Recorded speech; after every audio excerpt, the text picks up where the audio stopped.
We think Alors, differently. pour ce qui est de la situation actuelle, d'abord pour être simple, quelle est la situation actuelle en Suisse? Donc, je crois que vous l'avez à peu près comprise en écoutant probablement les informations.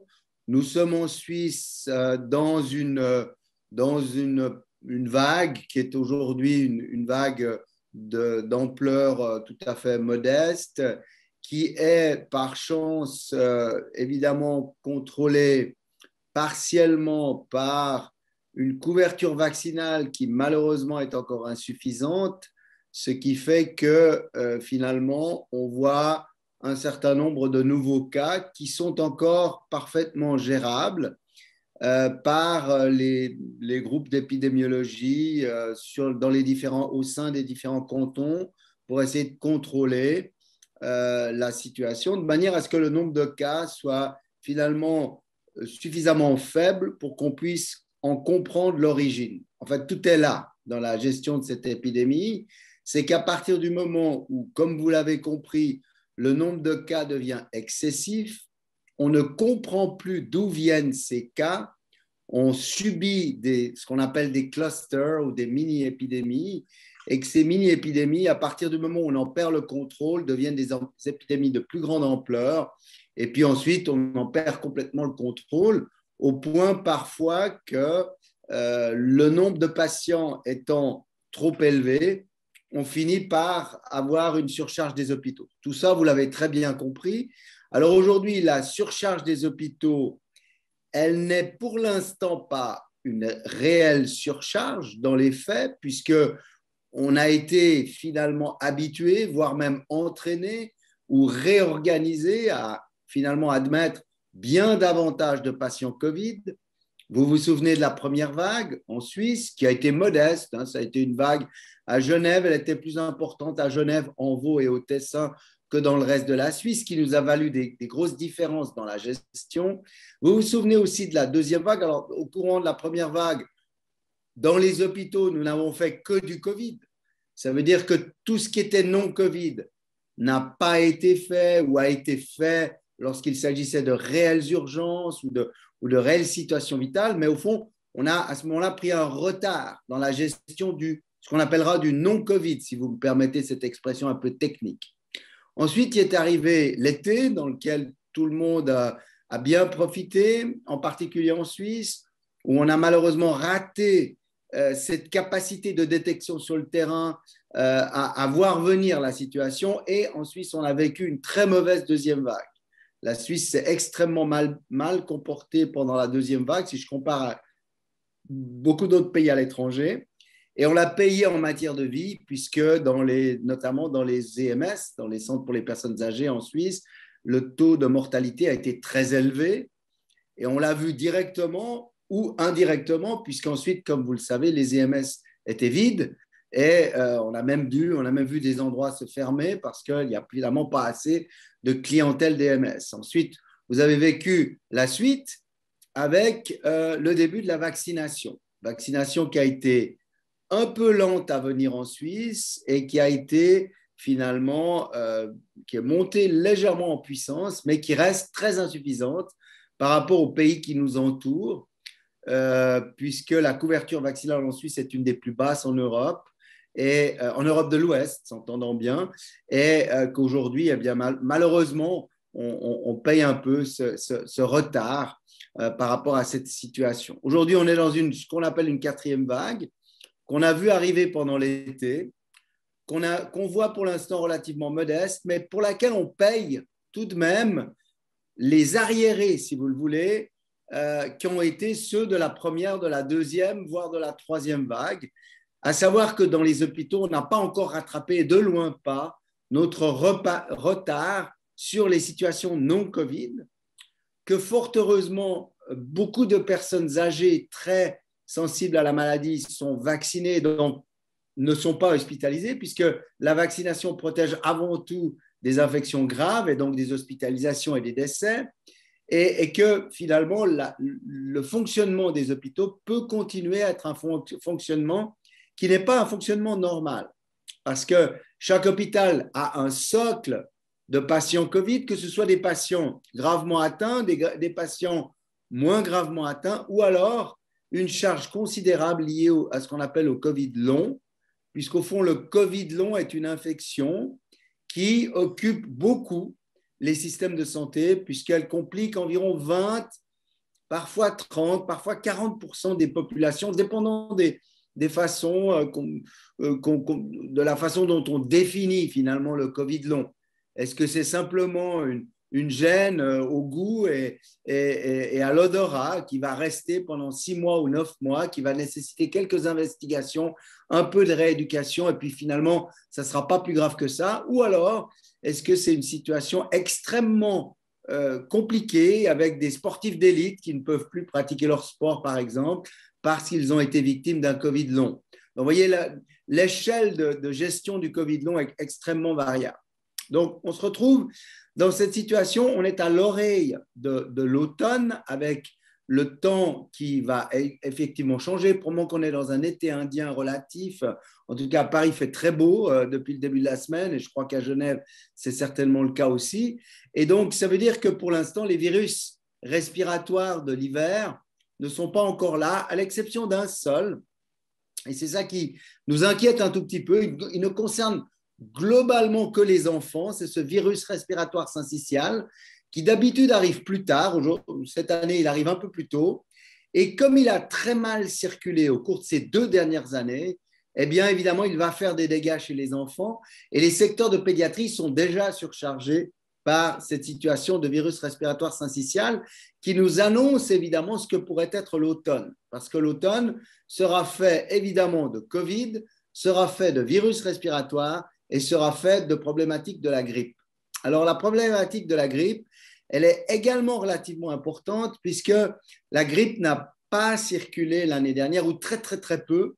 À l'hôpital, on en a vu moins de 10 cas, alors que d'habitude, on en voit plus de 400. Donc, c'est juste vous donner une échelle de grandeur. Cette grippe n'a pas circulé pour 2 raisons. D'abord, parce que nous pratiquions certainement les gestes barrières et que voilà, du coup, ces gestes barrières sont valables pour tous les virus respiratoires, y compris celui de la grippe. Et puis parce que la grippe n'avait pas circulé dans l'hémisphère sud, parce que l'hémisphère sud était totalement confiné dans les 6 mois qui précédaient, et la grippe faisant le tour du monde régulièrement, enfin chaque année, on pouvait s'attendre à ce que la grippe ne circule pas. Quand la grippe ne circule pas, ça veut dire que la population n'est que peu ou mal immunisée contre le virus de la grippe qui va faire, je dis le virus, mais je devrais dire les virus, qui vont faire l'épidémie annuelle. Et ça veut dire que finalement, cette immunité de population dont on parle beaucoup pour Covid, c'est un problème qu'on va vivre cette année par rapport à la grippe. Et c'est la raison pour laquelle on recommande, en tout cas à toutes les personnes de plus de 65 ans et toutes les personnes susceptibles, mais on pourrait le recommander au fond à tout le monde. Et évidemment, les soignants, eux, vont à la vaccination contre la grippe. Donc, pour l'instant, je vous parle de vaccination contre la grippe qu'il faut faire maintenant ou au cours de ces prochaines semaines à mois, de manière à éviter ces problématiques de l'automne. Pourquoi est-ce que j'en parle? Eh bien, parce qu'un patient grippé hospitalisé prendra évidemment le lit d'un autre patient, qu'il soit Covid ou non Covid, et un patient Covid hospitalisé prendra évidemment le lit d'un autre patient, qu'il soit grippé ou d'une autre nature. Et puis, à force d'avoir des patients supplémentaires, eh bien, on pourra certainement avoir des difficultés, on pourrait avoir certainement des difficultés à gérer tout le non-Covid, si vous me permettez de l'appeler ainsi, que nous n'avons pas encore rattrapé en matière de gestion dans les hôpitaux, mais également dans les cliniques ou dans les systèmes de santé. Voilà. Donc ça, c'est pour la situation actuelle en Suisse. Il y a des différences entre la Suisse de l'Est et la Suisse de l'Ouest. Les taux d'incidence sont beaucoup plus élevés en Suisse de l'Ouest, donc à Zurich et dans le centre de la Suisse. Les taux globalement en Suisse sont beaucoup plus élevés que dans tous les pays limitrophes qui nous entourent. La raison étant que ces pays limitrophes sont beaucoup plus avancés en matière de couverture vaccinale, puisqu'aujourd'hui, l'outil principal de limite de la propagation de ce virus est bel et bien la vaccination. Alors, pour revenir à ces outils, je l'ai dit assez souvent, on a plusieurs outils. Et en fait, on a une caisse à outils pour lutter contre cette épidémie qui est devenue pandémie. Cette caisse à outils, elle comprend tout d'abord le confinement. Le confinement, ça marche très bien. On a vu, ça sauve des vies, ça limite la propagation du virus, mais malheureusement, c'est associé à toute une série de complications qu'on connaît bien, des complications économiques qu'on est en train de payer. On voit que la reprise est là, tant mieux, mais vous allez voir que, évidemment, on va continuer à payer. Il va y avoir des faillites, il va y avoir. On a soutenu le système, mais maintenant, on va voir que la reprise va être un peu plus compliquée que prévu. Des complications sociales dont on ne veut pas, et parmi ces complications sociales, ça passe du fait de ne pas aller au théâtre ou au cinéma à situation beaucoup plus grave, devoir fermer les écoles. Et ça, fermer les écoles, en Suisse, on l'a peu fait, mais on l'a fait tout de même. Et on a vu que ça va entraîner une fracture sociale et des déficits qu'on ne pourra pas mesurer avant 3, 4, 5 ou 10 ans. On a vu aussi que dans certains pays, les jeunes Italiens ont passé 18 mois sans aller à l'école. Et ça va être très, très, très, très lourd en matière de formation. On a vu des étudiants déprimés, on a vu des difficultés dans les universités, à l'extrême, des pays comme l'Australie qui ont été confinés pendant pratiquement 18 mois, voient leurs universités fermées parce qu'elles vivent à 60% d'étudiants chinois qui, évidemment, ne sont pas venus à l'université puisqu'elles étaient fermées et donc n'ont pas contribué aux dividendes de l'université. Donc, ce sont toute une série d'exemples. Puis, évidemment, j'en passe beaucoup. Je passe toutes ces fractures sociales, je passe toutes ces problématiques qu'on a eues avec les personnes en équilibre financier ou social précaire. Donc, outil numéro 1, le confinement.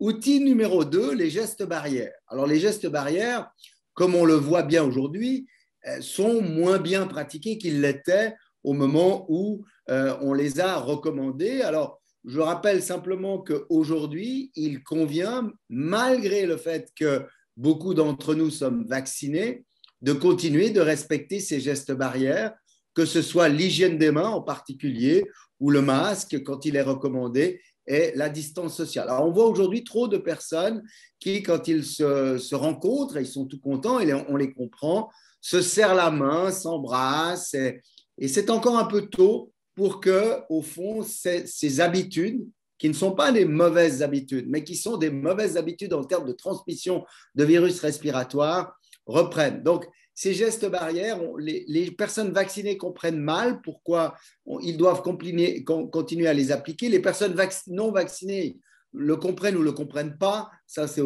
dépend un peu de la personne.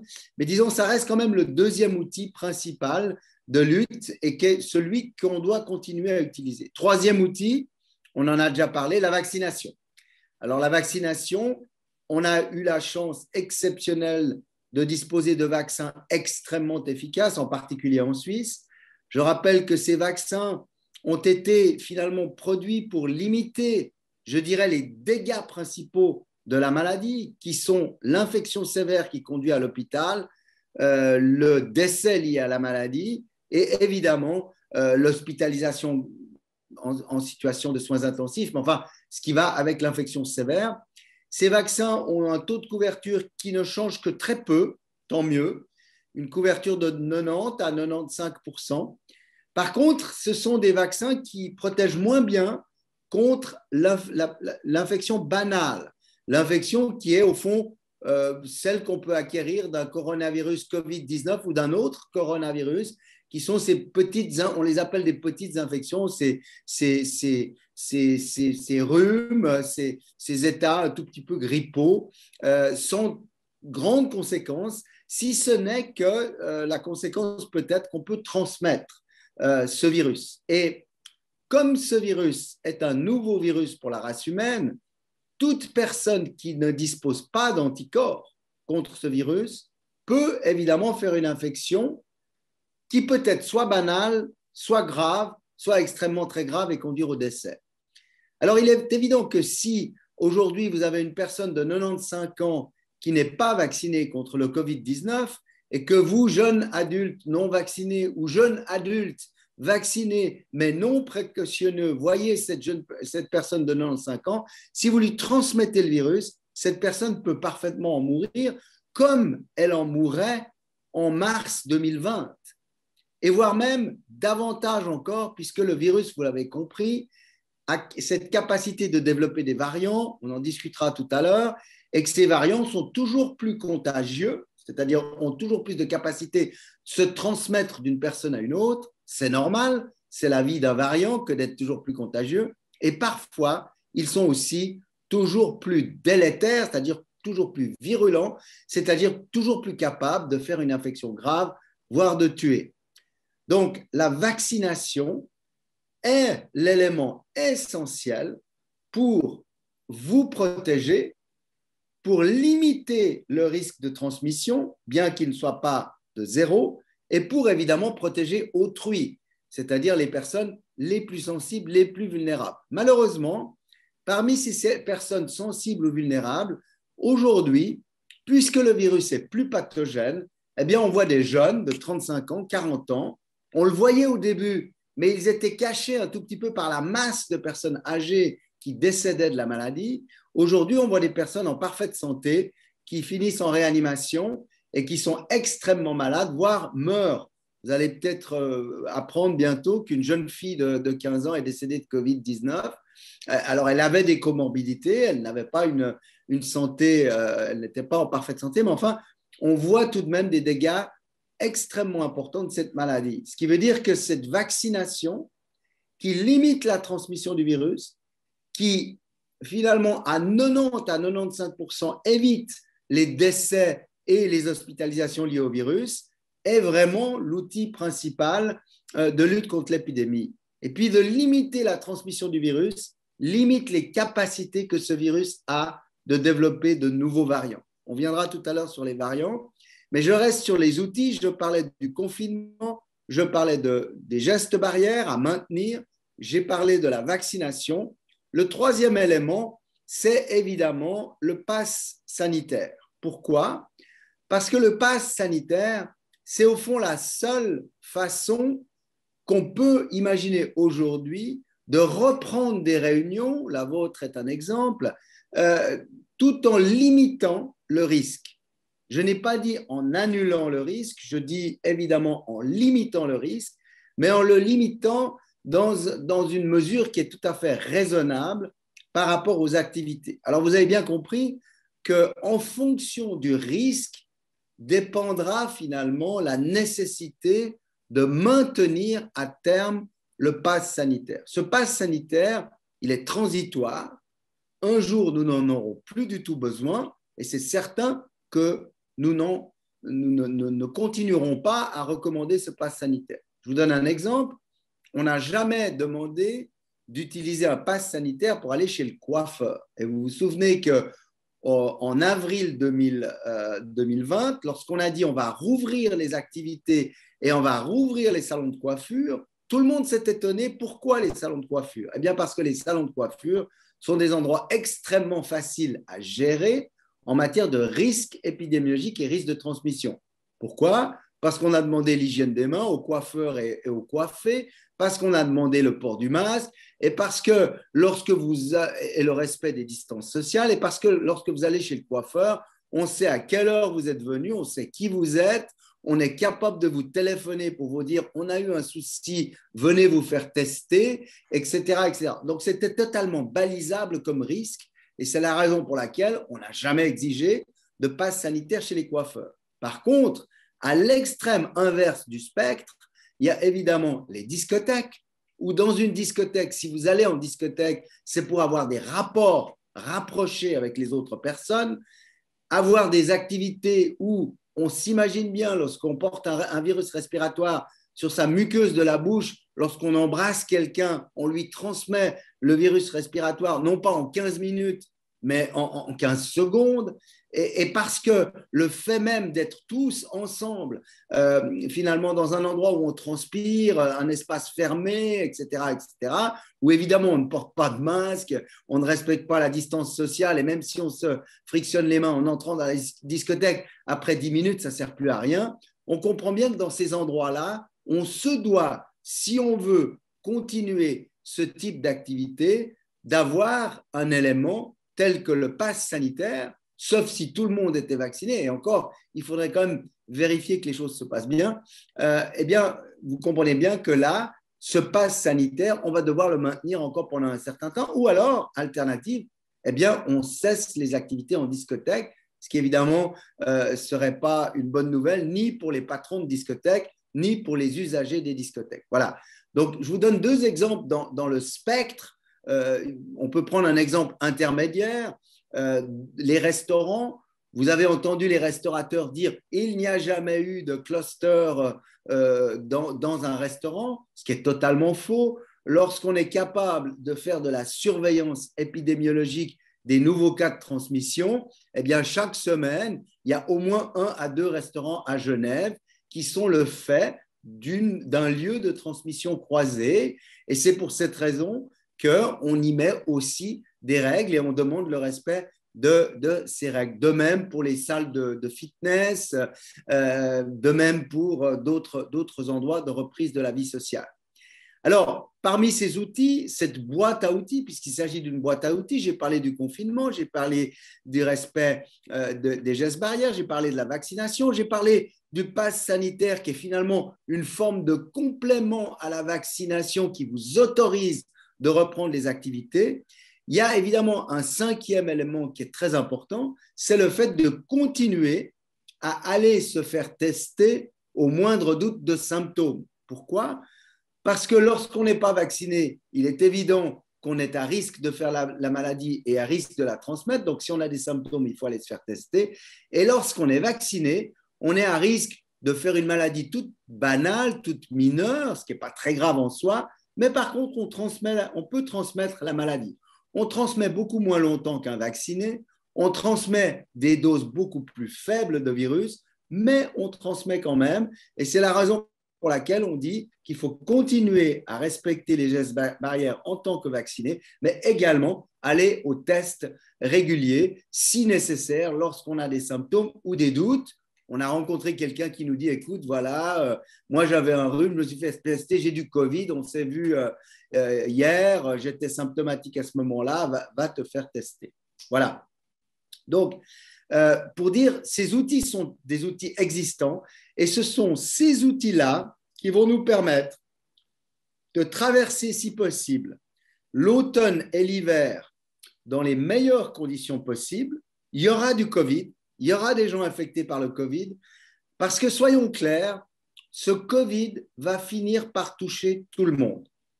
C'est-à-dire que toute personne qui n'a pas d'anticorps, soit naturellement développé, soit parce qu'il a été vacciné, va finir un jour par être en contact avec ce virus.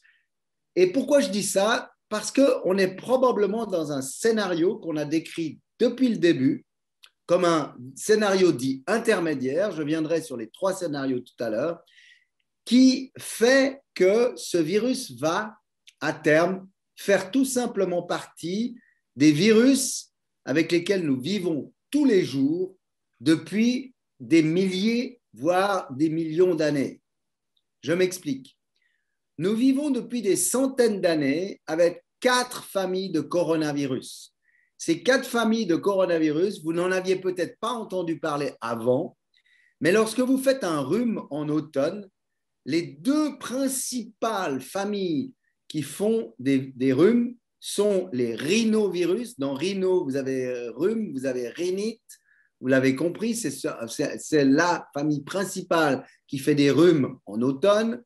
Et vous avez 2e famille, les coronavirus, qui fait environ 40% des virus de l'automne-hiver.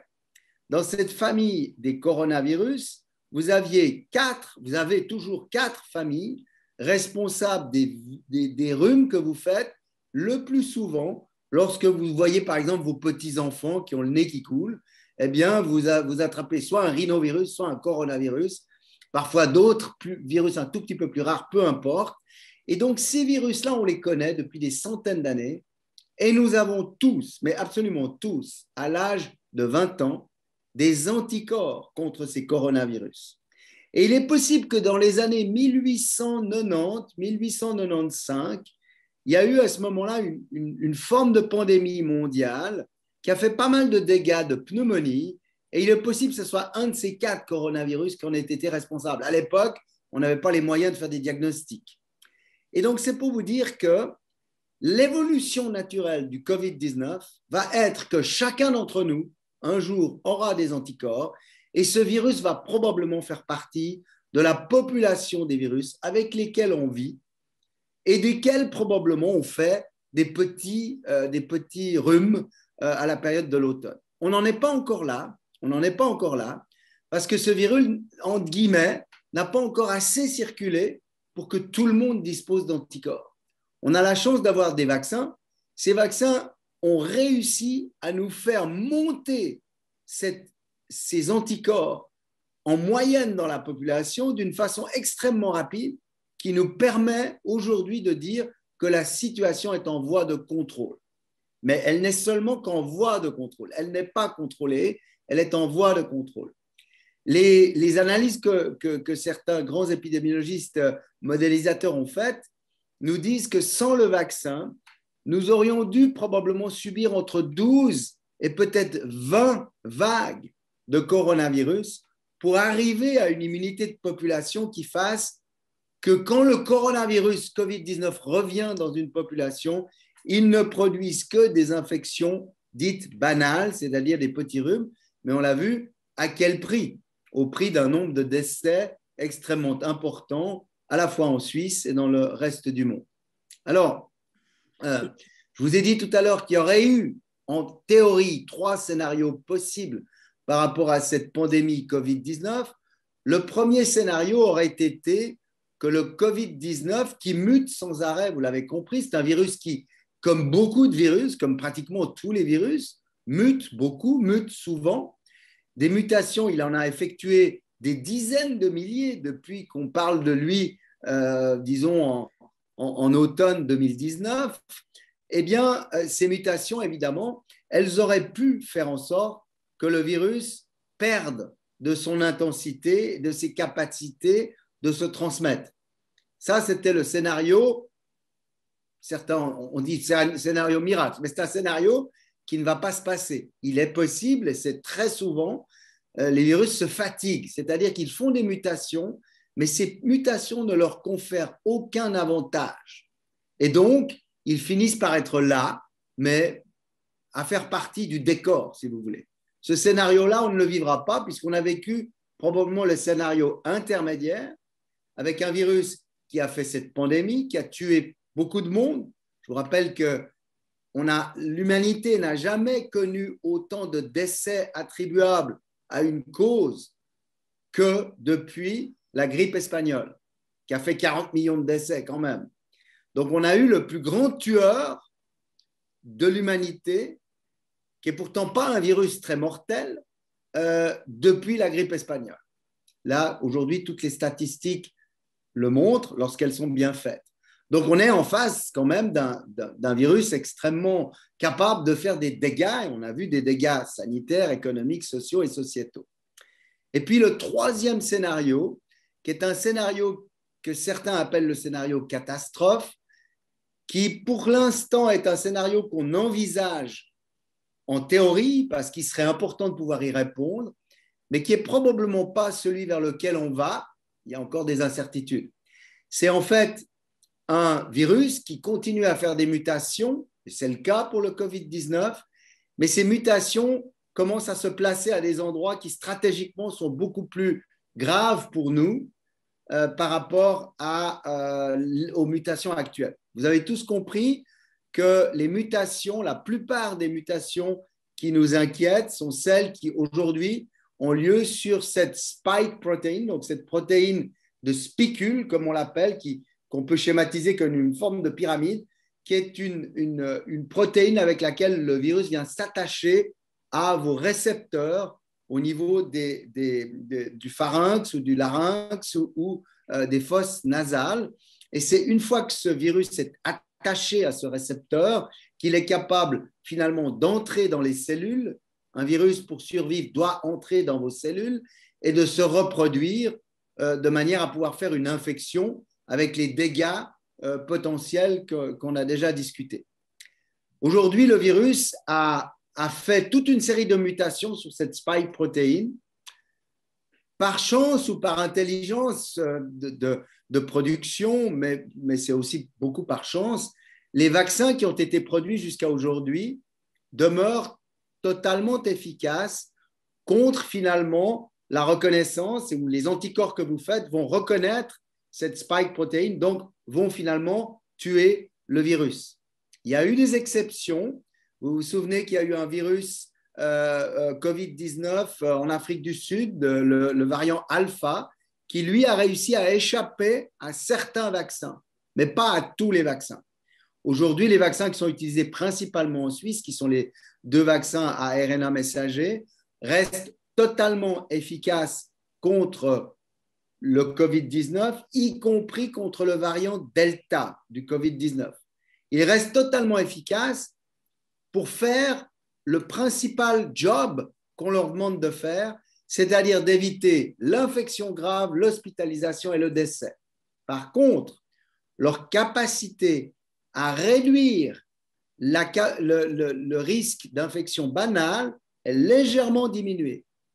Et leur capacité à réduire la transmission est également légèrement diminuée. Elle était de l'ordre de 90% au début. Elle est aujourd'hui de l'ordre de 70 à 80%.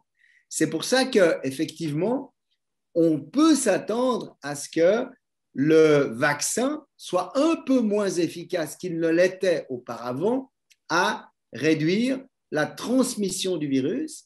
Et forcément qu'au plan de l'industrie pharmaceutique, on doit se préparer à produire des vaccins qui seraient efficaces contre des variants qui n'existent même pas encore aujourd'hui. Et c'est ce que l'industrie pharmaceutique fait, de manière à être prêt à un scénario plus grave, voire même à un scénario catastrophe. Alors, parmi les scénarios catastrophes, il y a également l'acquisition possible par certains virus d'un mode de transmission encore plus pathogène et plus facile. Vous avez entendu dire que le virus Covid-19 a son origine lorsque une personne était infectée, en infectait 2 à 3. Le virus Covid-19 Delta, la variante Delta, elle était capable, à partir d'une personne infectée, elle est toujours, d'infecter 5 à 6 personnes. Mais certains virus, comme le virus de la rougeole, qui ont des capacités encore très différentes, peuvent infecter entre 16 et 20 personnes.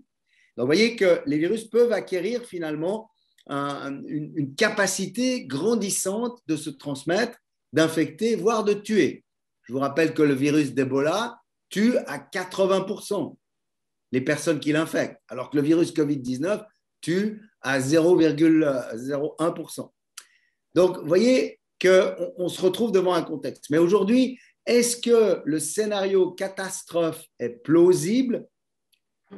De l'avis des grands experts, il est possible, mais il n'est pas plausible. C'est-à-dire qu'aujourd'hui, quand on suit toutes les variations et toutes les mutations qui ont été observées sur ce virus Covid-19, on voit qu'elles ont toutes tendance finalement à viser à peu près le même endroit, ce qui veut dire que probablement le virus va s'épuiser une fois. Je ne dis pas qu'il est en train de s'épuiser, mais va s'épuiser dans ses capacités à développer ce type ultime de résistance. On appellera ça à ce moment-là un échappement immunitaire, c'est-à-dire que le virus sera capable d'échapper finalement à l'immunité, que ce soit l'immunité induite par une maladie que vous auriez acquise ou l'immunité induite par une vaccination. Mais ce schéma-là, au jour d'aujourd'hui, même si les experts le dessinent de manière à être prêts en matière de réaction, ça n'est pas le scénario vers lequel, s'il fallait parier, si vous voulez, on parie aujourd'hui, on parie plutôt sur le scénario intermédiaire, ce qui veut dire un virus qui va finir par épuiser un peu ses capacités si vous voulez, être original et à échapper à la réaction immunitaire. Ceci dit, il est important tout de même de réaliser que la réponse immunitaire, qu'elle soit acquise par une infection ou acquise par une vaccination, elle a tendance au cours du temps à être un petit peu moins bonne, voire beaucoup moins bonne pour certaines personnes. Et ça, vous en avez entendu parler, et c'est l'occasion de parler de ce que, à tort, on appelle la troisième dose, et qu'on devrait appeler, au fond, la dose de rappel. Alors, pourquoi est-ce qu'on appelle cette dose une dose de rappel? D'abord, il faut savoir que la dose de rappel, c'est un concept qui existe en vaccinologie depuis toujours. Et je vous rappelle que dans cette pandémie, nous avons décidé d'utiliser le vaccin le plus rapidement possible pour avoir des effets maximaux immédiats. C'est-à-dire que nous avons donné la première dose de vaccin au jour 1 et la deuxième dose après 1 mois, dans la plupart des cas. D'accord? Ça, en termes d'immunologie, et tout bon immunologiste spécialisé, donc les médecins spécialisés en immunologie, vous diront que ce n'est pas le schéma vaccinal optimal. Le schéma vaccinal optimal aurait été de donner la deuxième dose à 3, 6, voire peut-être 9 mois. Mais évidemment, on était en pandémie. Donc, quand vous vouliez vacciner grand-maman ou grand-papa ou moi-même, vous vouliez être maximalement efficace le plus vite possible. Et c'est pour ça, parce qu'on l'a montré dans les réponses d'anticorps, que nous avons décidé de faire un schéma distant d'1 mois entre les deux doses. Ce que ce schéma a de défaut, c'est qu'il ne stimule pas au maximum votre capacité de réponse immunologique au niveau de vos cellules mémoire. Nous avons tous des cellules qui sont des cellules de mémoire immunologique, qui sont celles qui, finalement, vont apprendre à produire encore davantage d'anticorps au moment où vous serez exposé au virus la prochaine fois. Ça veut dire que si nous avions eu le choix, mais nous ne l'avions pas, nous aurions probablement proposé une première dose à 1 mois, une deuxième à 6 mois, puis ensuite, on aurait vu l'épidémiologie pour décider ou non s'il aurait été nécessaire, parce que ça l'est pour certains vaccins, d'avoir une dose de rappel. Mais ce n'est pas ce qui s'est passé, puisqu'on a donné à 2 fois à 1 mois d'intervalle. Donc, au jour d'aujourd'hui, il est nécessaire d'aller à la dose de rappel pour s'assurer que notre capacité mémoire de réponse immunologique est optimale. Alors, on le sait déjà parce qu'on a des exemples concrets avec, vous le savez, Israël qui a démarré plus vite et qui a bien démontré que chez les personnes âgées, chez lesquelles c'est un phénomène naturel connu de très longue date, eh bien, l'immunité diminue beaucoup plus rapidement que dans la population normale au cours du temps. Ça veut dire que votre capacité de former en qualité et en quantité des anticorps contre un virus, contre un champignon ou contre une bactérie, elle diminue avec l'âge. Et chez les personnes très âgées, eh bien, elle diminue malheureusement beaucoup. On appelle ceci l'immunosénescence, c'est-à-dire la vieillesse du système immunitaire. Et c'est vrai pour, vous le savez, tous les vieillards sont beaucoup plus sensibles à certaines infections parce que leur immunosénescence est de plus en plus importante. Et c'est la raison pour laquelle on a recommandé dans toute une série de pays dans le monde, nos voisins français ont commencé avec la troisième dose, comme ils l'appellent, ou la dose de vaccin de rappel, le 15 septembre, on a recommandé cette dose de rappel et l'Office fédéral de la santé publique vient de la recommander en Suisse et c'est une bonne chose. Et c'est une très bonne chose, elle est nécessaire. En Suisse, on commence par, évidemment, les personnes les plus immunosupprimées, mais rassurez-vous, chaque médecin qui suit des patients extrêmement immunosupprimés a depuis longtemps, on a commencé au mois de mai même, donné cette dose de rappel à des gens qui avaient déjà eu le vaccin, déjà eu les 2 doses de vaccin, de manière à ce que ces personnes-là, chez lesquelles parfois il est extrêmement difficile d'obtenir immunité, soient protégées. Et on commence maintenant à le faire. On va commencer. J'espère que les campagnes vont être à la hauteur des attentes à administrer cette dose de rappel à la population suisse. Alors, sera-t-il nécessaire d'imaginer que toute la population suisse soit vaccinée par cette dose de rappel? Pour l'instant, on pourrait espérer que ce soit le cas. Pour l'instant, on n'a pas de données épidémiologiques d'autres pays, puisque les autres pays sont en avance sur nous pour répondre complètement à cette question. Je pense que d'abord, il faudrait que les personnes soient vaccinées au moins avec 2 doses. Et ça nous aiderait évidemment à maintenir le risque de variants bas, en particulier dans notre pays où la couverture vaccinale est insuffisante. Mais actuellement, il est clair que les personnes âgées doivent aller à la dose de rappel en priorité. À mon avis, les soignants aussi, parce que c'est un problème un tout petit peu particulier aussi chez les soignants, mais je pense que c'est important que chacun ait compris dans cette direction-là. Voilà, donc ça c'est pour vous proposer une mise à l'heure ou une mise à jour de la situation épidémiologique et des concepts les plus importants. Ce que je vous propose à partir de maintenant, c'est de répondre à vos questions. Je pense que ce sera plus constructif pour vous plutôt que d'écouter ce que je pourrais vous dire qui peut-être pourrait être plus ou moins intéressant pour vous. Voilà. Merci, professeur. C'était très instructif et très intéressant.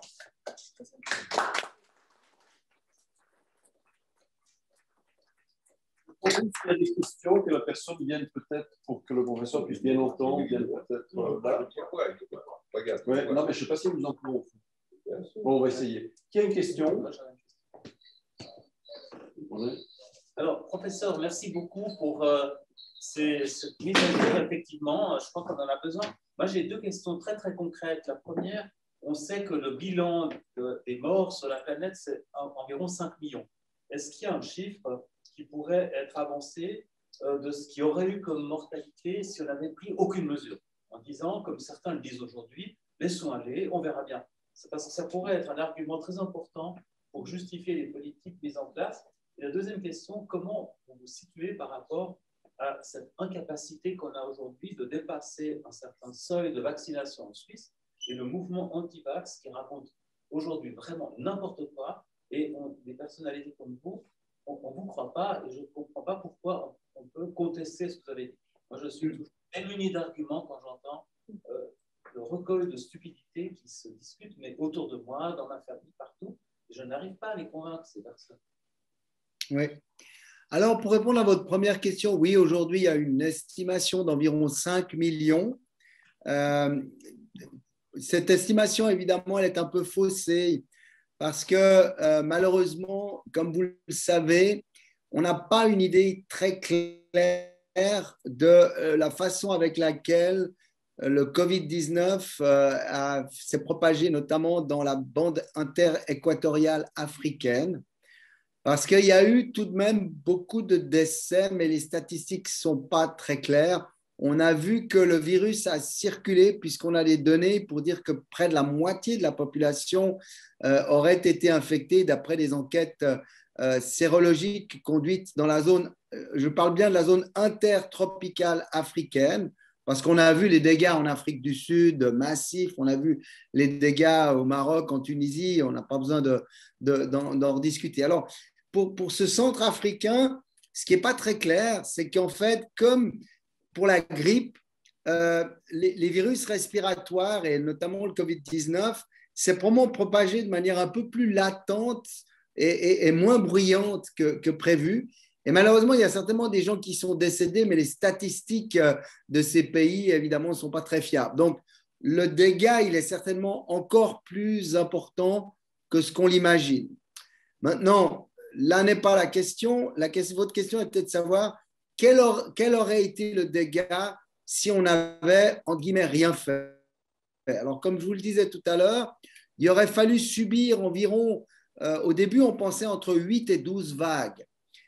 Et c'est pour ça qu'on a beaucoup critiqué l'attitude de la Suède, par exemple, en disant mais ça n'est pas une bonne idée de laisser aller. Et au fond, ce laisser aller en Suède a été associé à un taux de mortalité 8 fois plus élevé qu'en Finlande, en Norvège et au Danemark au cours de la première vague, avec pourtant une chute économique du PIB qui était équivalente de 2,5% environ.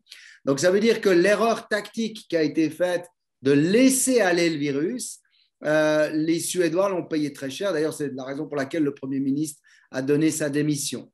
Donc, des malades et des décès liés à la maladie, il y en aurait eu beaucoup. Et la Suède n'a pas totalement laissé aller, comme vous le savez, puisque leur PIB a quand même chuté. Ça veut dire que quand même, ils ont restreint passablement d'activité. Maintenant, il y a des modèles qui ont été faits pour répondre à votre question. Ils n'ont pas été faits pour le monde, ils ont été faits par exemple pour la ville de New York, pour l'État de New York. Donc ce sont des modèles analytiques pour l'Angleterre. Et pour par exemple la ville de New York, pour la première vague, ces modèles sont maintenant à l'étude pour étudier toutes les vagues. Ces modèles ne sont pas encore disponibles. Eh bien, il y aurait eu probablement 7 fois plus de décès que ce qui a été constaté à New York, et vous avez vu que les décès ont été considérables. Maintenant, évidemment, au jour d'aujourd'hui, la mesure, elle se fait en termes de perte de vie, on compte les décès, on compte les morts. Alors, on ne peut pas compter les morts attribués à la maladie de la même façon dans tous les pays parce que les statistiques n'existent pas. Par contre, on regarde les excès de mortalité. Et ces excès de mortalité sont considérables. Et en particulier, ils sont d'autant plus considérables que la maladie a été mal gérée. L'exemple même, ce sont les États-Unis. Quand on regarde la première vague et la deuxième vague, il y a eu un nombre de décès très important et qui n'a pas seulement touché les plus de 80 ans, mais qui a touché toutes les catégories de population, y compris les 20 à 30 ans. Et ça, évidemment, c'est très grave. Parce que là, vous avez non seulement des décès de personnes inactives. Alors, c'est triste à dire comme cela. Certains y pensent en disant, de toute façon, c'est grand-maman, elle aurait dû mourir dans les 3 prochaines années. Elle est décédée cette année. Finalement, oui, ça rend triste que les petits-enfants et les enfants parce qu'elle n'a pas vécu les 3 Noëls suivants qu'elle aurait vécu normalement. Mais en termes d'années de vie perdues, c'est fondamentalement important.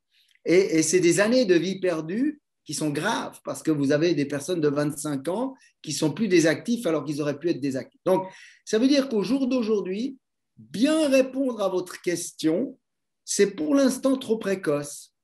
C'est pour l'instant trop précoce pour toute une série de raisons, mais aussi parce que les données disponibles souvent nous manquent. Mais il est clair que, vous l'avez vu, le meilleur exemple qu'on peut lire en Suisse, c'est qu'il fallait, jusqu'à avant la crise Covid, entre 3 et 12 mois pour trouver une place dans un EMS dans certains cantons pour une personne âgée qui avait envie ou qui devait aller en EMS, et qu'après la deuxième vague, eh bien, il y avait partout des places disponibles dans tous les EMS et qu'il a même fallu fermer des EMS qui ne sont plus rentables. Ça montre bien finalement le choc en matière sanitaire. Une autre chose qui n'est pas mesurée, comme je l'ai dit tout à l'heure, ce sont toutes les pertes de chance. Alors, les pertes de chance, elles vont être quantifiées au cours de ces prochaines années. Par exemple, est-ce qu'on a raté des cancers du côlon et que quelques personnes vont mourir d'un cancer du côlon qu'on n'aurait pas raté si on avait fait une endoscopie? Est-ce qu'il y a des cancers du sein qui vont être ratés? Toutes ces questions-là seront des questions à poser. Et je ne parle que du sanitaire, sans parler de l'économique, du social et autres. Donc, pour répondre à votre question, il y aurait eu des dégâts extrêmement importants, mais les chiffrer en termes de décès seulement, c'est évidemment rien par rapport aux chiffres que seront les dégâts, appelons-les économiques et sociétaux en règle générale. Pour répondre à votre deuxième question, alors en Suisse, on a toujours été les mauvais élèves pour la vaccination. En Suisse, en 2008, au moment de l'euro, l'euro a eu lieu en Autriche et en Suisse, comme vous vous le souvenez, et à ce moment-là, on vivait des épidémies de rougeole en Suisse qui sont liées à des secteurs et à des zones qui sont réfractaires à la vaccination en général. Et ces zones-là, on les connaît, puisqu'elles sont responsables régulièrement d'épidémies de rougeole. Alors, pour vous, une épidémie de rougeole, vous dites, mais moi, la rougeole, je l'ai eue quand j'étais gamin, ou alors, si je suis né après 1964, je suis vacciné, donc je ne risque rien. Le problème, c'est que quand la rougeole recommence à circuler, elle va justement toucher les adultes jeunes, et on voit chaque année des adultes qui meurent de rougeole, malheureusement dans nos hôpitaux, ou qui finissent avec cette fameuse forme de la maladie rougeoleuse, qui est cet état, excusez-moi d'en parler comme ça, de légumineux dans lequel vous finissez par laisser un malade à vie au respirateur. Et donc, la Suisse a toujours eu des problèmes par rapport à la vaccination. Et malheureusement, la santé publique suisse est faible. Elle est faible en matière de médecine préventive.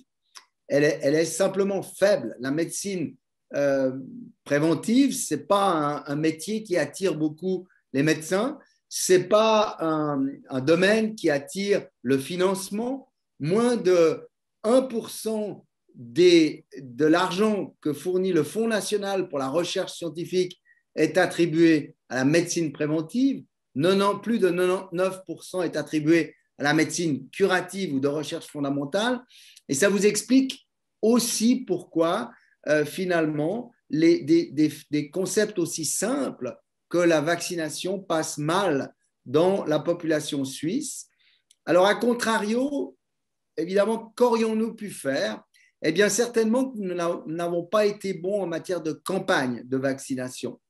La France était le pays en Europe, le plus réfractaire à la vaccination. Aujourd'hui, elle se trouve dans les 3 à 5 pays les mieux lotis en matière de couverture de vaccination Covid, parce qu'il y a eu des campagnes télévisées organisées par Santé publique France, parce que le gouvernement a entrepris de faire des spots publicitaires à la télévision, parce que Emmanuel Macron a été d'accord de dialoguer avec les youtubeurs pour toucher les jeunes. Et si je prends des comparaisons, alors comparaison n'est pas raison, mais l'Office fédéral de la santé publique a sorti des vidéos soi-disant très originales pour toucher les jeunes. Ces vidéos, après 3 semaines, avaient 15 000 vues, alors qu'Emmanuel Macron, en parlant aux youtubeurs, lui, en 3 heures, il avait 3 millions de vues et en 3 semaines, il en avait 50 millions. Et du coup, la vaccination chez les jeunes était montée à plus de 75%. Donc, on n'a pas fait une campagne suffisamment originale, active, intelligente. On a travaillé comme on le pouvait et on a atteint, comme vous l'avez vu au cours de la deuxième vague, les limites de notre fédéralisme en termes de gestion de crise. On a vu, les magasins étaient fermés à Genève, les gens allaient sur l'autoroute pour faire les courses dans le canton de Vaud et les commerçants vaudois n'ont jamais eu des revenus aussi élevés au cours des 10 dernières années, ce qui montrait bien que le fédéralisme était un obstacle au bon fonctionnement du pays. On a également eu ces problèmes en matière de campagne vaccinale, puisque certains cantons ont fait très peu de campagnes, d'autres ont fait des choses intéressantes, mais certainement pas mobilisatrices. On a pourtant, au niveau de l'Office fédéral de la santé publique, mis passablement d'argent dans une boîte zurichoise qui a fait toute la campagne autour du Covid, mais cette boîte a certainement, à mon avis, pas fait le travail comme elle aurait dû le faire. Et oui, vous avez raison, aujourd'hui, on a des antivax en Suisse, tout comme on en a dans d'autres pays. On n'en a pas plus en Suisse qu'il y en a ailleurs. Il y en a beaucoup plus aux États-Unis. Ces antivax font courir des fake news, font courir des mauvaises informations. Vous savez, pour l'antivax, aujourd'hui, c'est une opportunité. Quand on ne parle pas des vaccins, quelqu'un qui est anti-vax, personne ne l'écoute. quand on parle de vaccin, aujourd'hui, tout le monde l'écoute. Malheureusement, ces gens sont anti-vax, anti-pass sanitaire, anti-un peu tout. Et aujourd'hui, ils nous plombent nos campagnes. Il est vrai qu'on nous croit moins, on nous croit peu. Il est vrai aussi que les scientifiques n'ont pas les 4 pieds blancs dans cette aventure parce que malheureusement, les médias ont eu tellement besoin et recours à des pseudo-experts qu'il y a beaucoup de gens qui se sont exprimés sans même finalement connaître leur sujet, ce qui a malheureusement finalement fait douter un petit peu certaines tranches de la population. Je dirais aujourd'hui que, à mon avis, on n'a pas terminé, on n'a pas fait encore notre travail à fond par rapport aux campagnes de promotion et je pense qu'on a encore affaire à des gens qui sont réticents et qui sont hésitants et que ces gens-là, chaque personne qui sera vaccinée sera une personne qui aidera à promouvoir finalement un retour à une certaine normalité le plus rapidement possible. Voilà, c'est comme ça que je répondrai à votre question. Merci, professeur. Est-ce qu'il y a d'autres questions? Oui, dans la continuité de ce que vous venez de nous expliquer, il y a eu des campagnes très efficaces contre le tabagisme, notamment en montrant très concrètement et crûment les résultats en fait du tabagisme, avec des photos choquantes sur les paquets de cigarettes, avec des campagnes vraiment qui secouent une personne qui pense que voilà, le tabagisme, c'est pas grand-chose. Il y a toujours des personnes qui sont convaincues, effectivement, voilà, c'est un petit rhume, c'est pas grand-chose ce Covid. Est-ce que vous pensez qu'en utilisant des stratégies plus agressives d'information, on pourrait peut-être avoir plus d'effet sur la population et sur l'adhésion aux campagnes de vaccination? Alors écoutez, personnellement, je pense que oui, mais mon avis n'est pas forcément partagé. On en a beaucoup parlé. Vous savez que par exemple en Angleterre, au jour d'aujourd'hui en Angleterre, vous savez que quand les patients sont extrêmement malades du Covid, ils vont en réanimation. Aujourd'hui, 1 personne sur 5 en réanimation en Angleterre est une femme enceinte. Et 1 personne sur 4 parmi ces personnes réanimées, chez lesquelles on donne de l'oxygène par la bouche, mais on peut aussi, quand ça va très, très, très, très mal, vous donner de l'oxygène par une circulation extracorporelle, c'est-à-dire qu'on sort le sang de votre corps d'un côté, on le rentre de l'autre, et on peut oxygéner le sang par des membranes particulières. On appelle ça de l'ECMO. Et en fait, 1 personne sur 4 devant subir de l'ECMO, et je vous assure qu'on ne fait pas ça par plaisir, eh bien, c'est une femme enceinte en Angleterre. Ça veut dire à quel point, au jour d'aujourd'hui, il y a des jeunes, quand vous êtes femme enceinte, en principe, vous êtes jeune et en relativement bonne santé, n'est-ce pas? Et puis, on se réjouit de vous voir arriver avec votre bébé. Et malheureusement, évidemment, ces femmes enceintes ne sont pas vaccinées et donc elles vont soit mourir, soit leur bébé va mourir, soit elles vont faire des semaines, voire des mois de soins intensifs avec tout ce qu'on peut imaginer comme complications. Et aujourd'hui, on en est là. Et vous avez raison, à quelque part, je l'ai dit plusieurs fois, ces personnes qui sont réticentes, j'aimerais bien les conduire en réanimation et leur montrer des jeunes malades. Et c'est ce qu'on a fait lorsque Alain Berset a visité les hôpitaux universitaires de Genève en première vague. Eh bien, on l'a amené aux soins intensifs. Et je lui ai dit, regardez cette personne-là, regardez cette personne-là. Il y avait une jeune de 35 ans, diabétique, certes, mais votre fille, je m'excuse de vous parler comme ça, mais peut-être votre fille est diabétique et vous n'aimeriez pas que simplement parce qu'elle est diabétique et qu'elle a 35 ans, elle finisse en réanimation. Et malheureusement, il y a eu en Suisse des mouvements qui ont dit « Ouais, mais enfin, c'est une maladie qui tue les vieux ». J'ai même entendu des gens dire « Ça fera du bien à notre AVS ». Et je pense que la Suisse est malheureusement aujourd'hui victime d'une partie de sa population qui est extrêmement individualiste. On est des gâtés, on est des pourris. On a eu beaucoup de chance parce que la première vague n'a touché que peu la Suisse comparativement à ce qu'elle a fait en Italie, en Espagne, en France, voire au Portugal. Et on a eu une Suisse centrale qui n'a pas été touchée. Et donc, on a eu des divergences de population, ainsi que même des divergences au sein du Conseil fédéral, sur lesquelles il faudra qu'on revienne. Parce que ça a joué un mauvais tour, malheureusement, à l'adhésion globale de la population, à finalement une stratégie toute simple qui consiste à être vacciné. Je veux dire, on vaccine pour des tas de choses, des tas de maladies, les enfants, et puis on n'en parle pas plus que ça. Aujourd'hui, il n'y a aucune personne qui voudrait aller faire un safari en Afrique noire pour lequel il faut avoir le vaccin contre l'hépatite et contre la fièvre jaune, qui est pourtant une maladie très grave et qui tue. Et on ne le discute pas, n'est-ce pas? Et donc, pour faire société, on doit comprendre que la seule façon d'y arriver plus vite, si on ne veut pas simplement rester confiné ou en quarantaine, eh bien, c'est justement d'aller à ce vaccin et d'aller au respect des consignes sanitaires. Malheureusement, à force d'en parler, on se fait des ennemis. Moi, je suis insulté sur les réseaux sociaux à journée faite. Chaque fois que je parle de vaccin, alors je ne réponds pas parce que j'ai cette distance et puis que je comprends très bien que ceux qui veulent se faire de la publicité utilisent mes comptes, mes réseaux sociaux pour essayer de se faire de la publicité, peu importe.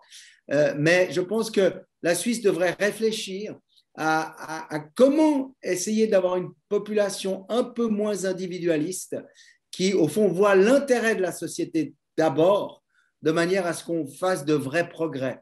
Et dans ce domaine-là, j'espère bien que les leçons de la crise vont être tirées et qu'on fera les efforts nécessaires pour tirer les leçons de la crise. Mais vous avez raison, on est trop timide par rapport à nos campagnes de promotion de la vaccination. Merci beaucoup. Oui, les anti-vax espèrent beaucoup des nouveaux médicaments américains. Qu'en pensez-vous? Alors, écoutez, les médicaments, c'est comme dans toutes les maladies. Lorsqu'on a une nouvelle maladie, on cherche des nouveaux médicaments. On essaye d'anciens médicaments. Et pendant le début de la crise et de la première vague, je peux vous dire qu'on a fait des essais cliniques randomisés en demandant aux patients leur autorisation. On a essayé toute une série de médicaments, des antiviraux, anti-sida, des anti-grippe, des anti-Ebola. Voilà. Mais évidemment, on l'a fait que pour des gens extrêmement malades pour lesquels on n'avait pas grand-chose à proposer. Donc, si vous voulez, quand on est dans cette situation-là, on essaie de peser le pour et le contre. Ensuite, on a des développements. Il y a des développements qui sont intéressants. Si je prends l'image d'Ebola, le médicament qu'on a utilisé contre Ebola, je ne parle pas du vaccin contre Ebola qui est extrêmement efficace, mais on n'avait pas de vaccin à ce moment-là. Le médicament qu'on a utilisé contre Ebola, qui est un antiviral, il avait été développé comme un antigrippal. Et il s'est avéré que c'était un formidable anti-Ebola, tant mieux. On n'a pas vécu ça pour le Covid, mais l'industrie qui a travaillé un nombre phénoménal de médicaments arrive maintenant probablement à proposer des médicaments qui pourraient être efficaces. Mais il faut encore faire des essais cliniques pour bien démontrer que ce médicament présente davantage que d'effets secondaires. Et ce médicament dont on parle, qui a été proposé par Pfizer, est un médicament qui ne sera valable que lorsqu'il est pris dans les tout premiers jours de la maladie. Mais ça, on connaît très, très bien. On connaît pour beaucoup de maladies virales, c'est comme ça. Pour l'herpès, vous savez, l'herpès labial, le fameux petit bouton de fièvre là, que peut-être certains d'entre vous ont la malchance d'avoir régulièrement. Vous le savez bien, si vous mettez la pommade anti-herpès ou si vous prenez les médicaments anti-herpès, le premier jour, avant même de voir la lésion, ça marche. Si vous attendez le deuxième jour, ça ne marche plus. Donc, vous voyez, on se retrouve dans ce contexte-là. Alors maintenant, soyons clairs, ce médicament, évidemment, il va coûter de l'argent.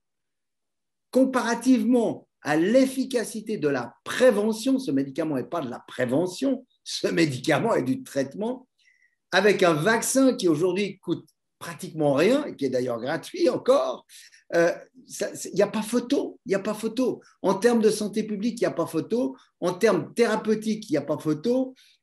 Voilà, c'est tout.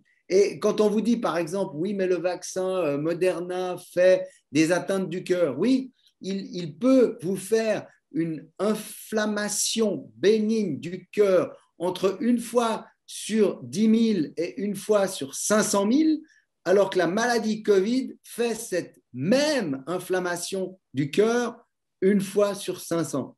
Donc, vous voyez, le poids des choses n'a rien à voir. Alors oui, on sera content de disposer certainement d'un traitement si tant est qu'il a plus de bénéfices que de maléfices. Au jour d'aujourd'hui, on ne l'a pas encore avec certitude.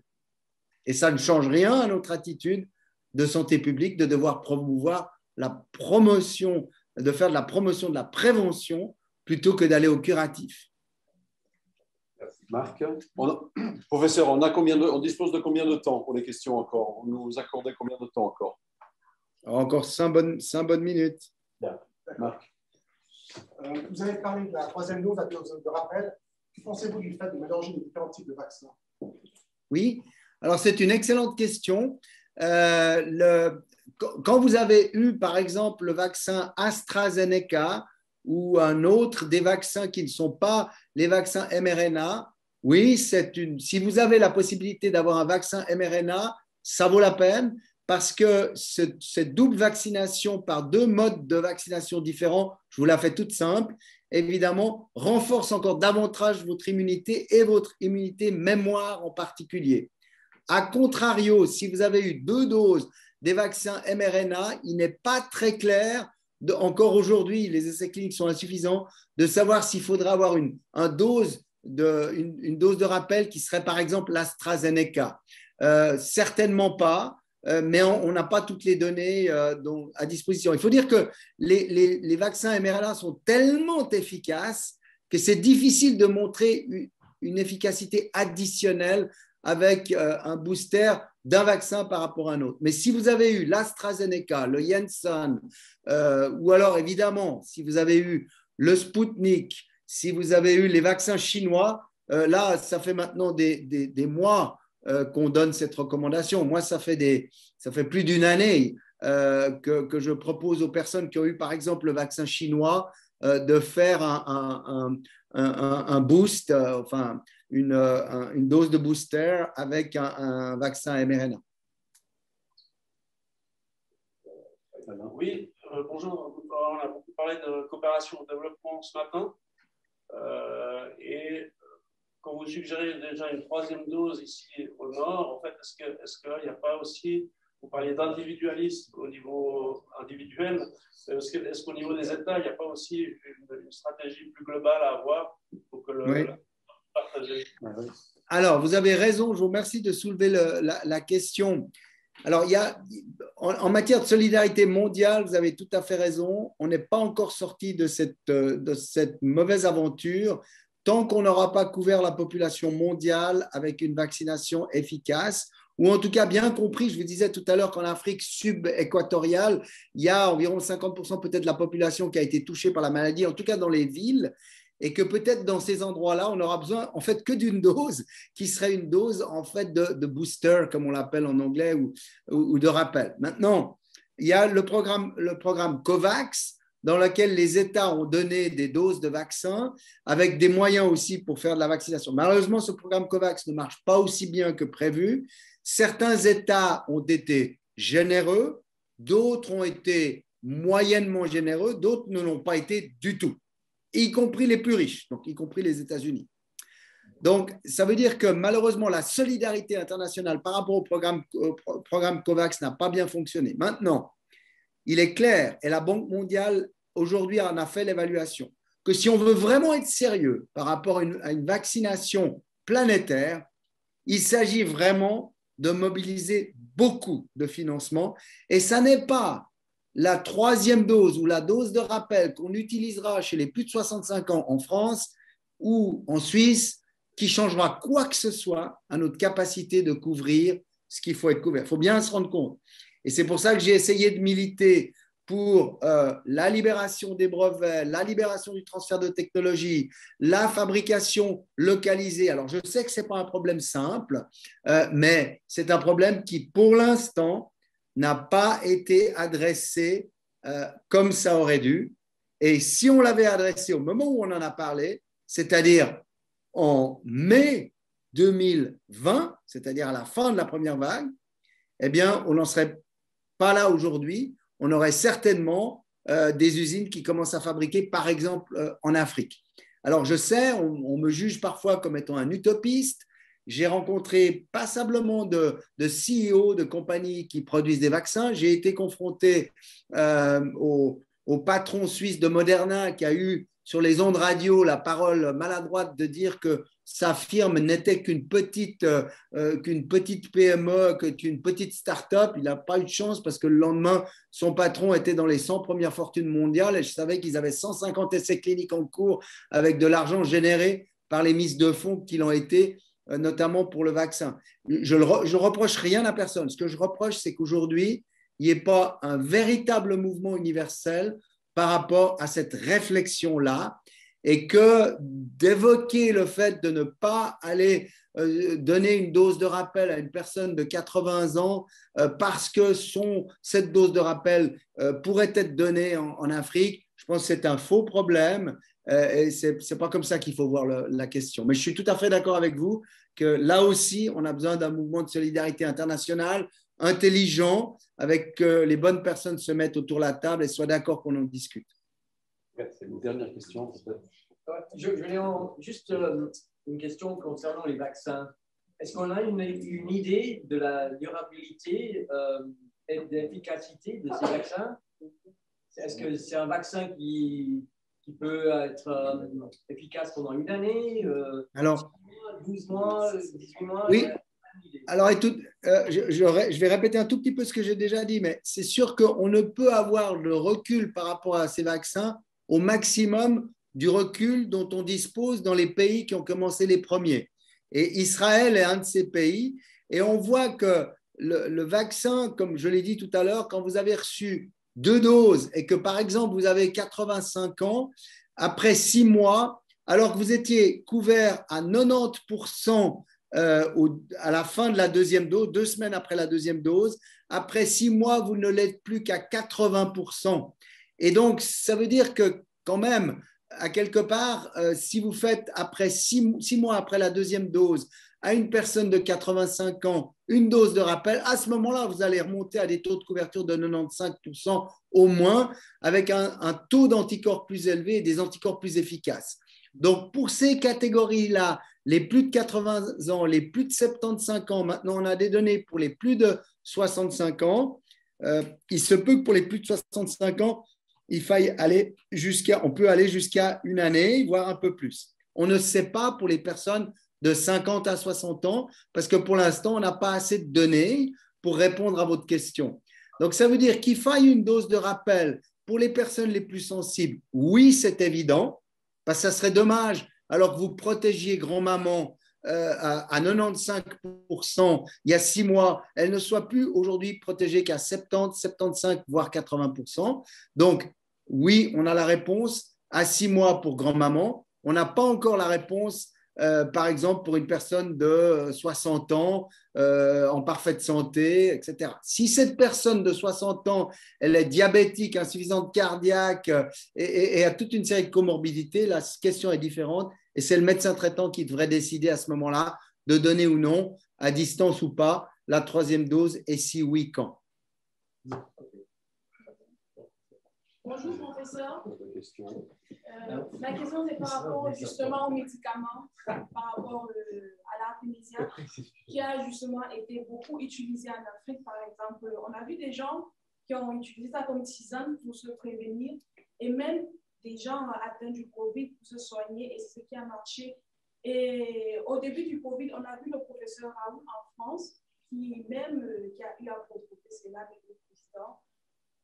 Je voudrais savoir ce que vous en pensez personnellement, et si il peut arriver que vous proposiez ça à une personne malade.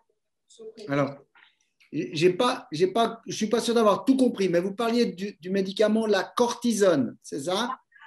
L'artémisia, l'herbe. L'herbe. L'artémésine. Oui. Alors, pour l'artémésine, maintenant, il y a un essai clinique contrôlé, n'est-ce pas? Au début, on utilise toute une série de médicaments dont on pense qu'ils puissent être efficaces. L'erreur qu'a commise Didier Raoult, ça a été de refuser de faire des essais cliniques contrôlés avec ces médicaments. D'accord ? C'est pour ça qu'on lui en veut et que la communauté scientifique lui en veut. Et vous allez voir aujourd'hui qu'il est maintenant devant les tribunaux pour d'autres questions parce qu'en fait, on a des règles en médecine. D'abord, on a le droit d'essayer des médicaments dans certaines circonstances. Je vous ai expliqué tout à l'heure qu'on a donné des antiviraux, des anti-sida en première vague en expliquant aux malades qu'on avait que ça à leur proposer, mais on ne l'a pas donné à tous les malades. On l'a donné à des malades très malades. Maintenant, pour l'ivermectine, aujourd'hui, il y a un essai clinique contrôlé qui montre bien que ça n'a aucun intérêt. C'est un essai clinique contrôlé. Il y a des effets secondaires, ça n'a aucun intérêt. Pour la cortisone, que j'ai cru que vous mentionniez à un moment donné, la cortisone, on l'utilise seulement, et on continue à l'utiliser, à partir du moment où vous avez une maladie grave. Ça ne sert à rien de la donner. Au contraire, vous pouvez faire des complications avec la cortisone quand vous n'avez pas une maladie grave. Et donc ça, c'est le médecin à l'hôpital qui décidera si oui ou non vous avez besoin et vous nécessitez la prise de cortisone. Et ça, on le fait depuis le début du Covid. Et on continue à le faire aujourd'hui. Mais la cortisone n'est pas un traitement spécifique, tout comme l'ivermectine n'est pas un traitement spécifique. Au jour d'aujourd'hui, nous n'avons pas de traitement spécifique contre le Covid-19. Le nouveau médicament de Pfizer mérite d'être testé. Il semble avoir une activité spécifique. On verra dans les essais cliniques ce que ça donnera. Vous ne répondez pas à la question de madame. Alors, je n'ai pas entendu la question dans ce cas. Je suis un peu plus proche, alors je vais simplement répéter. Elle a dit qu'en Afrique, l'artémisia a été énormément utilisé sous forme de tisane et autres, et que même des personnes malades l'utilisaient pour guérir. Donc, oui, c'est ça. Donc, moi, je croyais que vous parliez de l'ivermectine. Donc, l'artémisia, ça y ressemble. C'est une tisane dérivée du produit. Oui, ça a été beaucoup utilisé, mais il n'y a aucune étude clinique et il n'y en aura certainement pas qui a démontré son efficacité. Maintenant, à partir du moment où il s'agit de médicaments, vous savez, les gens me disent, est-ce qu'il faut prendre la vitamine C ? Moi, je leur dis, prenez de la vitamine C, il n'y a pas de problème. La vitamine C, c'est bon pour beaucoup de choses, mais ça ne veut pas dire que ça va ni vous traiter, ni prévenir la maladie. Alors, il y a toute une série de tisanes qui ont été proposées. Il n'y en a aucune qui a été comparée avec une tisane ne comprenant pas l'effet, l'agent actif en question. Donc, pour nous, disons, on ne peut pas non plus dire aux populations prenez ce médicament parce que ça va marcher quand on n'a pas d'évidence que ça puisse marcher. La situation africaine est une situation un peu particulière. Comme je l'ai dit tout à l'heure, il y a eu beaucoup plus de décès qu'on l'imagine et il y a eu aussi beaucoup plus de résistance de la population et c'est tant mieux parce que c'est une population jeune, souvent en bonne santé et parce qu'on a eu la chance que le Covid-19 ne touche pas les enfants. Si le Covid-19 avait touché les enfants, malheureusement, on aurait eu des très gros dégâts dans la population enfantine africaine. Allez-y, une question rapide. Moi, j'avais justement une question concernant les productions du vaccin. Vous avez beaucoup parlé de l'Afrique et de l'Asie, mais pas de l'Inde. Justement, l'Inde s'est proposée avec des ressources assez bien qu'elle pouvait produire le vaccin, mais que ça a été limité à cause de la propriété intellectuelle. Donc, j'aurais voulu savoir votre point de vue et la réponse que vous avez sur ce sujet. Bon, je n'ai pas parlé de l'Inde parce que je n'ai pas eu le temps de parler de l'Inde. À un moment donné, tout avait été réglé par rapport à la possibilité de développer, et ça se fait, des vaccins en Inde. La même chose, le même principe qu'on a utilisé pour les médicaments contre le sida. Et évidemment, ce qui a été compliqué, c'est que les médicaments, une partie du programme COVAX impliquait la fabrication de ces vaccins en Inde. Et au moment où ces vaccins devaient être utilisés dans le cadre du programme COVAX, eh bien, l'Inde a malheureusement vécu sa première vague extrêmement délétère et ces vaccins ont été réservés à l'Inde ce qui est tout à fait normal. Ça a pris un tout petit peu de temps, mais c'est normal qu'ils aient été réservés à l'un. La suite du développement et des difficultés de développer des vaccins en libérant les patentes, elle est malheureusement liée au jour d'aujourd'hui aux industries, à la plupart des industries pharmaceutiques qui n'en veulent pas. Et vous savez qu'il y a 3 étapes dans la fabrication d'un vaccin principal. La libération de la patente qui peut être faite pour un temps seulement, pour un territoire seulement, pour une zone géographique seulement. Enfin, il y a toute une série de règles qu'on a appliquées pour les médicaments anti-sida. Ensuite, il y a le transfert de technologie dont on va vous dire toujours que les compagnies n'ont pas le temps de le faire aujourd'hui parce qu'elles doivent garder ces experts de transfert de technologie dans leur propre maison pour pouvoir faire des vaccins. En fait, c'est aussi pour pouvoir faire des nouveaux médicaments dans d'autres domaines et pour continuer à faire fructifier leurs dividendes. Et puis ensuite, il y a la 3e étape qui est la production de vaccins qui se fait dans des usines. Et certains vaccins sont plus compliqués que d'autres à faire, mais les vaccins, en particulier mRNA, ne sont pas compliqués à faire et à fabriquer dans les usines, puisqu'aujourd'hui, ils sont fabriqués dans d'autres usines qui n'étaient pas prévues pour ça à la base, y compris en France. Voilà, j'espère avoir répondu à votre question de cette façon-là. Dernière question, et puis on libère le... Oui, je vais devoir vous quitter. Concernant les recherches, notamment sur l'artémisia ou d'autres médicaments phytothérapeutiques, pensez-vous que les fonds de recherche sont essentiellement réservés à la grande industrie pharmaceutique et que c'est une question simplement de rentabilité financière, de financer des études plutôt côté médicaments pharmaceutiques que remèdes naturothérapeutiques? Alors, vous avez raison, c'est possible. Après, il y a plusieurs phénomènes. Il y a des phénomènes qui veulent, par exemple, quand vous parlez de médecine parallèle, souvent les personnes qui pratiquent ces médecines parallèles vous disent oui, mais on ne peut pas faire d'études contrôlées contre placebo parce que ça va à l'encontre du principe de fonctionnement de ce type de médecine-là. Pour l'artémisia, pas du tout. Pour l'artémisia, il faudrait simplement des fonds financés par, ça pourrait être par une ONG par exemple, ou par le Fonds national suisse pour la recherche scientifique, mais encore faudrait-il que le protocole soit parfait, parce qu'il est parfait quand on compare un médicament A d'un médicament B.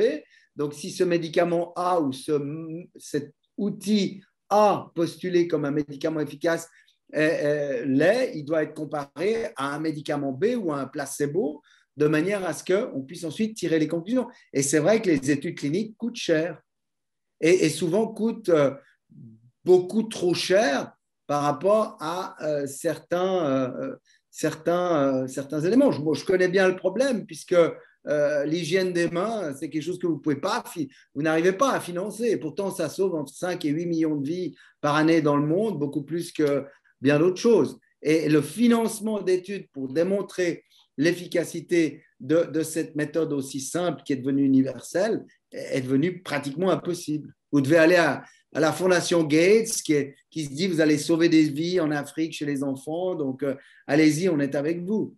Mais pas au Fonds national qui ne vous financera pas une étude de ce genre-là. Voilà. Merci, professeur. C'était... C'est un honneur de vous avoir ici. Et je crois que quel que soit son avis sur les vaccins, vous avez le mérite d'avoir été extrêmement clair et statistiquement extrêmement clair. Donc après, chacun choisira son camp. Merci. Merci. Merci, au revoir.